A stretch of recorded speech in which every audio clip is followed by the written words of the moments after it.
ஒரு அழகான அடர்ந்த காடு. அந்த விடியற்காலையில் சூரிய ஒளியின் தங்கக் கதிர்கள் மரங்களுக்கு நடுவே எட்டிப் பார்த்துக் கொண்டிருந்தன. அங்கே ஒரு பெரிய அம்மா கரடியும் அதன் செல்லக்குட்டி பூவும் நடந்து வந்து கொண்டிருந்தார்கள்.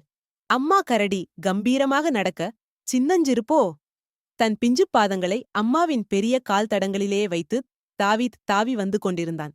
அம்மா கரடி, சீக்கிரம் வா பூ, காடு வெடிச்சிருச்சு, இன்னைக்கு நாம ஆற்றை பார்க்க போறோம். பூ ஆச்சரியமா, அம்மா, ஆறுனா என்ன? அது வானத்தை விட பெருசா இருக்குமா? அம்மா கரடி புன்னகைத்தபடியே அவனை ஒரு சலசலக்கும் ஓடைக்கு அழைத்துச் சென்றது. அங்கே தண்ணீர் கற்களின் மேல் துள்ளி விளையாடிக் கொண்டிருந்தது. அதை பார்த்ததும் பூவுக்கு ஒரே பயம்.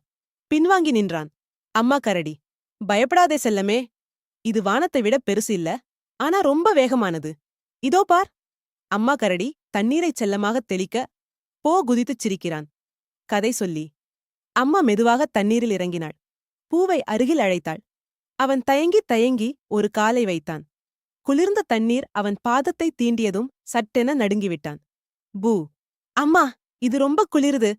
அப்புறம் இது என்னை தள்ளுது அம்மா. அம்மா கரடி அவன் தலையை நக்கி ஆசுவாசப்படுத்தி, இந்த கற்கள் எவ்வளவு உறுதியோ அவ்வளவு உறுதி உன் கால்களிலும் இருக்கு போ. தண்ணீரைக் கண்டு பயப்படாதே. அது உனக்குச் சொல்லும் வணக்கம்தான் அந்த அலைகள். தைரியமா நடே.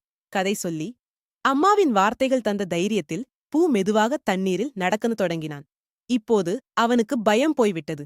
சூரியன் மறையும் அந்த அழகான வேளையில் ஆற்றங்கரையில் தன் அம்மாவின் தோளில் சாய்ந்து கொண்டான் அந்த சின்னஞ்சிறு வீரன். பூ, அம்மா, இந்த ஆற்றுக்கு என்னை ரொம்ப பிடிச்சிருக்கு போல.